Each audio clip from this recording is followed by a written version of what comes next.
जैसा जैसा भाव होता है वैसी वैसी भंगमा होती है। नहीं समझ में आया? जैसा जैसा भाव होता है वैसी वैसी भंगिमा होती है। जैसा जैसा भाव होता है वैसी वैसी भंगिमा होती है। जो चित्त से सुन रहा है उस श्रोता का चेहरा देखो अलग होता है। जो चिंता में डूबा है उसका चेहरा अलग होता है। जो अंदर में गदगद है उसका चेहरा अलग होता है। भले लोग मित्र मुस्कुरा रहे हों पर तुम्हारे भीतर कोई टेंशन चल रहा है। मित्रों के बीच में तुम दांत दिखा सकती हो पर चेहरे को खुश नहीं दिखा सकते। दांत दिखाना तो अलग विषय है और प्रसन्न होना अलग विषय है। मायावी मुस्कुराहट भी होती है, मायावी रोना भी होता है, तो मायावी मुस्कुराहट भी होती है। छल के साथ भी जी मुस्कुराता है। आपकी मुस्कुराहट बहुत बड़ा जाल है। आपकी मुस्कुराहट बहुत बड़ा जाल है। व्यापारी मुस्कुरा के ग्राहक को फंसाता है। हे मित्र, छलिया पुरुष छल करके मुस्कुरा करके लोगों को फंसा लेता है। युवाओं, बेटा तुम्हारी मुस्कुराहट किसी कन्या के सील को चुरा लेती है। ज्ञानी, किसी युवती की मुस्कुराहट बेचारे युवा की नष्ट कर देती है। ये मुस्कुराहट जो है, इसलिए सिद्धांत कहता है जिनको सील के प्राण सुरक्षित रखना है वे मित्र हास खेल प्रयोड़िए। जिनसे सील नष्ट होता हो उनके साथ बातचीत करना, हास्य करना, कीड़ा करना, खेल खेलना, इन सब का परित्याग कर देना चाहिए।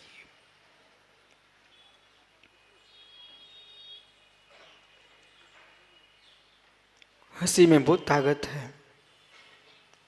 हंसी में बहुत ताकत है मित्र। बीन की ताकत नांग को टोकने में बंद कर देती है। बीन की ताकत काले नांग को टोकने में बंद करा देती है। ये हंसी की ताकत मित्र पता नहीं कितनी काली चोटियों के साथ बंद करा देती है।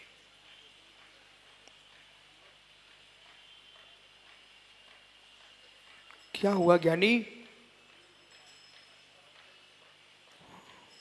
विवेक सिंह जैसा दहाड़ने वाला प्रमोद चौधरी शांत बैठा है। हे मित्र, समय सबको शांत कर देता है। प्रमोद भैया, अब जीवन के जो निषेक आपके हैं वे जगत के लिए नहीं है, स्वयं के लिए है। कब तक दुनिया की चिंता करते रहोगे? नहीं भरोसा यमराज कब धक्का मार दे। इसलिए सारे कर्तव्य निर्वाह के बाद अंतिम निर्वाह तुम्हारा है। आचार्य परमेष्टि के लिए आगम में कथन है कि उनके 6 काल होते हैं। अंतिम उत्तमार्थ काल के पूर्व संन्यास काल होता है। सन्यासी होने के बाद भी सन्यास लेते हैं। निर्मल भैया बैंक सुन रहे क्या? सन्यासी घर से दीक्षित होकर निकल गए और पुनः दीक्षा के बाद भी आचार्य सन्यास लेते हैं। ये कोई रहस्य है? पुनः आचार्य सन्यास लेते हैं। मतलब ये है गृह त्याग करके बैरागी हुए, दीक्षा को स्वीकार किया, शिक्षा को स्वीकार किया, गण का पोषण किया, पालन किया, यानी गण का पोषण किया और गण पोषण के उपरांत पुनः संन्यास की ओर जा रहे हैं। एक साधु आचार्य परमेष्ठी संन्यास ले रहे हैं। संन्यास बोले हाँ, जो संघ का संचालन कर रहे थे, मुनियों को शिक्षा दीक्षा दे रहे थे, समाज को मार्ग दिखा रहे थे, उन सब का भी प्रत्याख्यान कर देते हैं, गण का भी त्याग कर देते हैं। वो अपने गण को छोड़ करके समाधि के लिए दूसरे गण में प्रवेश कर लेते हैं। संन्यास ले लिया।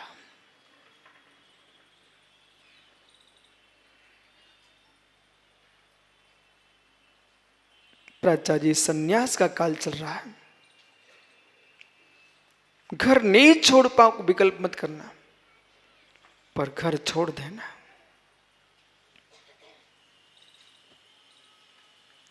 कदाचित आचार्य संघ नहीं छोड़ पाए तो संघ की व्यवस्थाएं तो छोड़ ही देना चाहिए। वृद्ध अवस्था आते आते देश के, राष्ट्र के, समाज की राजनीति, कूटनीति में यदि आचार्य ने हाथ डाल दिया, उनका कुमरण हो जाएगा।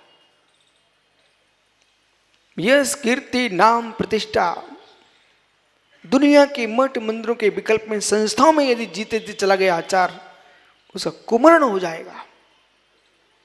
इस संस्थाएं धरती पर धरी रह जाएंगी और भोगी उसका उपभोग करेंगे और साधु अपनी समाधि भंग कर लेगा बेचारा। इसलिए मुनियों का धर्म है, आचार्यों का धर्म है कि मित्र सारे मठों मंदिरों से अपने आप को दूर करके चैतन्य को हमें विराजमान होकर के एकमात्र रत्नात्रय कलश रोहण ही करना चाहिए, बाकी सब छोड़ देना चाहिए।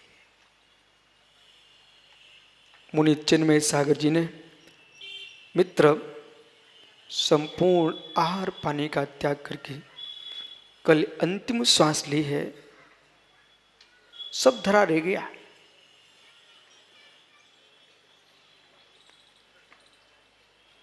अंतिम सांस जब जीवित की जाती है तो मित्र परचारक खड़े रह जाते हैं, वो हंस अकेला चला जाता है। ये बहुत बड़ी गंभीर साधना है कि जहां साधु यूं कहे मैंने चारों प्रकार के आहार पानी का त्याग कर दिया। उन्होंने चारों प्रकार के आहार पानी का त्याग कर दिया था और यम संलेखना धारण करके कल शाम को हंस परमहंस हो गया।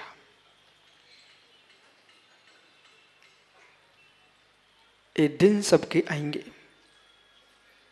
ये दिन सबके आएंगे। और जब जब किसी की समाधि हो और दीक्षा हो, भदौरिया जी, दो काम कभी मत छोड़ना। जहां किसी की समाधि चल रही हो वहां उनके दर्शन करना, और जिसकी दीक्षा हो रही हो वो भी आप उनका अवलोकन करना। दीक्षा वैराग्य है, समाधि वैराग्य का फल है। सारे काम छोड़ देना संजय, पर दीक्षा देखना मत बंद छोड़ देना और समाधि देखना मत छोड़ देना। समाधि इसलिए भी और देखना चाहिए, जो समाधि की साधना में लीन है उसने अपने जीवन में क्या क्या किया।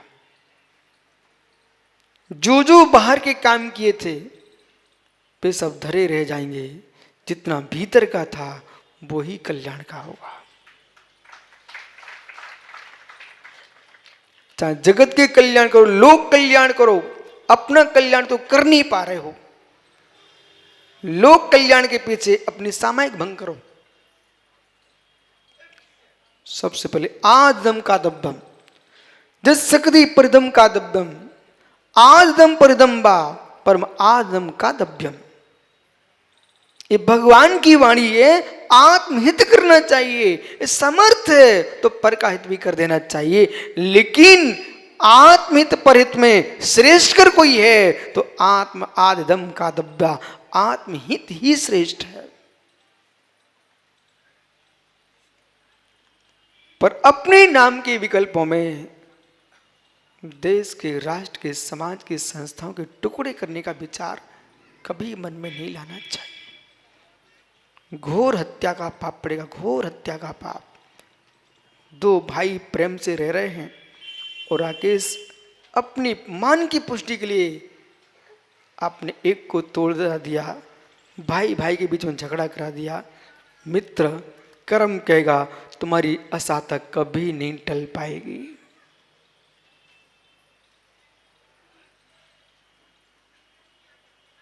ये मस्तिष्क को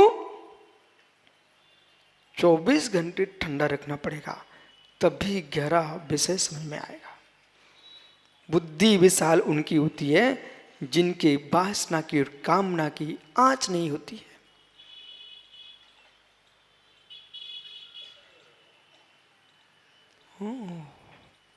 सरबक भैया आपकी गाड़ी में पंखा लगा है, ऐसा क्यों?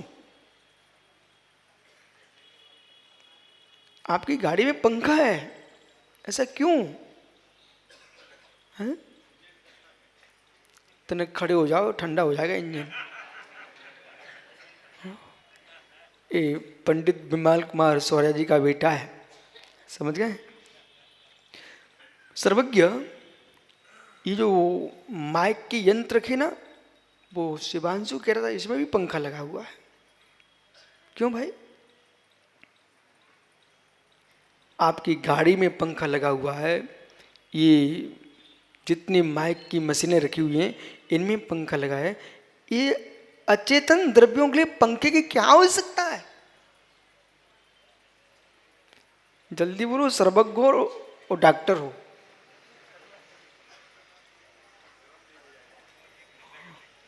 है मित्र सर्वज्ञ भैया, हे मित्र, अपनी गाड़ी की इंजन को गर्म ना हो जाए, मशीन गर्म ना हो जाए और ये माइक की मशीनें गर्म ना हो जाएं। गर्म होगी तो क्या दिक्कत, क्या परेशानी आपको? हो जाने दो। बोल भैया कुछ तो बोल। गर्म हो भी जाए तो क्या परेशानी है आपको? अच्छा, जल जाएगी, खराब हो जाएगी। हे मित्र, अपने मित्रों से कह देना कि मैंने लाखों की गाड़ी खरीदी है, उसमें एक पंखा भी लगा हुआ है। यदि पंखा नहीं चला, इंजन गर्म हो जाएगा और लाखों करोड़ों मेरे झुलस जाएंगे, मशीन खराब हो जाएगी, झुलस जाएगी। ऐसे मित्र, अनंत अनंत भवों के पुण्य के द्रव्य तुमने संग्रह किए, उससे तुम मनुष्य बन पाए हो और मनुष्य में श्रेष्ठ कुल में जन्मे हो। और ज्ञानी, श्रेष्ठ कुल में जन्मने के बाद अच्छी संगति आपको मिली है और इसमें भी तुमने कसाय के गर्मी चढ़ा ली। और ज्ञानी, तत्व निर्णय का पंखा पास में नहीं रखा तो गर्मी चढ़ जाएगी और पूरी पर्यात्मा झुलस जाएगी, कुछ भी मिलने वाला नहीं। हर जगह मस्तिष्क को ठंडे होने की आवश्यकता है। विराजो भैया, क्षमा करना। प्रमोद चौधरी जी, हर जगह ठंडे होने की जरूरत है, हर जगह ठंडे होने की जरूरत है।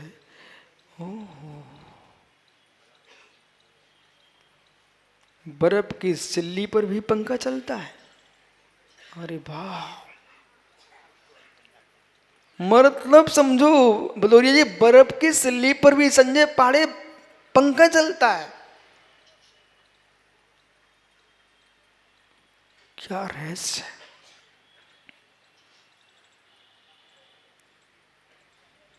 अब पुनः प्राचार्य जी कहेंगे, महाराज जी कहाँ ये क्या हो रहा है? मैं कहूंगा भाई क्यों सन्न हो रहे हो?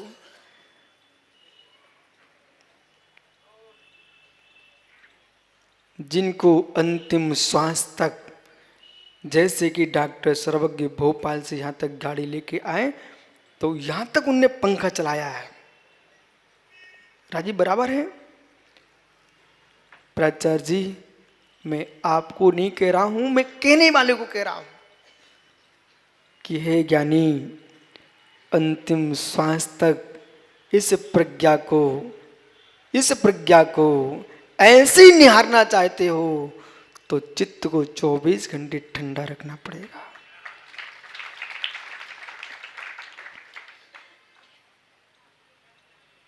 मां, निमित्तों की उपेक्षा करना पड़ेगी। आज मैं बहुत अच्छे से कह रहा हूं और राकेश भाई संभल के सुनना, कुछ करुणा भी आत्महत्या का कारण होती है।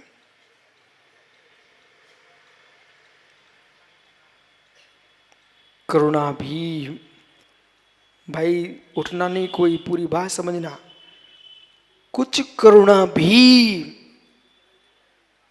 प्राचार्य जी, ऐसे गूंज रहे साहब, सुन रहे हो, आप यूं कहोगे महाराज जी अहिंसा तो जैन दर्शन का प्राण है, वो आप कह रहे करुणा आत्महत्या का कारण बनती है।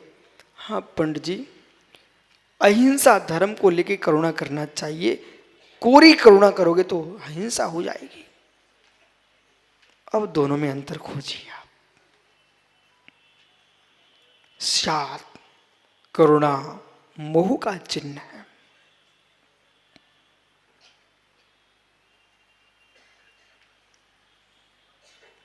ऐसे रहस्य आइए, यदि इन सब पे मैं करुणा करूं, मेरी तो मृत्यु ही हो जाएगी।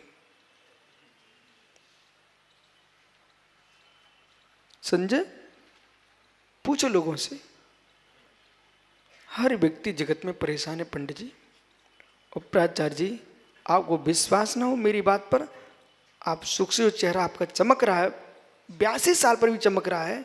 आज आप एक काम करना, घर के चबूतरे पर बैठ जाना और इतना ऐलान से करवा, मेरे कराने की जरूरत नहीं है ऐसे, आपको मात्र रबसेन का हाथ देख लेना और कहना, भाई रबसेन, मैं जो विधि बताऊं वो कर लेना, तुम चुनाव जीत जाओगे। और भाग्य से वो भाई जीत के आ गया। अब आप देखो तुम कैसे खा पाते शांति से। जितने देश के नेता हैं सब विमानों से उतरेंगे और देखने वाले ये सोचेंगे कि पंडित जी कितना प्रभाव फैल चुका है, पर पंडित जी परेशान हो चुके हैं। थोड़ी देर बाद ये माताएं रोके पहुंचेंगी, बोले प्राचार्य जी मेरी बिटिया की शादी नहीं हो रही। तो छावड़ा पहुंचेगा, बोले प्राचार्य जी मेरे बेटे को बिटिया नहीं मिल रही है।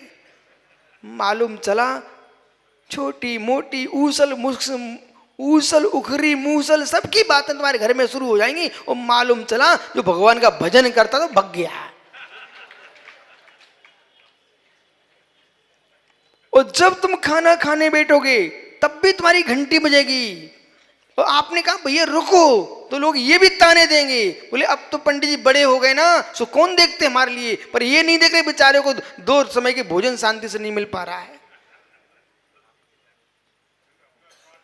हो पंडित जी विश्वास में तो करके देख लेना आज, और फिर आप शाम को भगवान का नाम लेके देखो कैसे ले पाते हो। इतने थक जाओगे जब भगवान का नाम लेने का समय आएगा तब तक तुम सो जाओगे।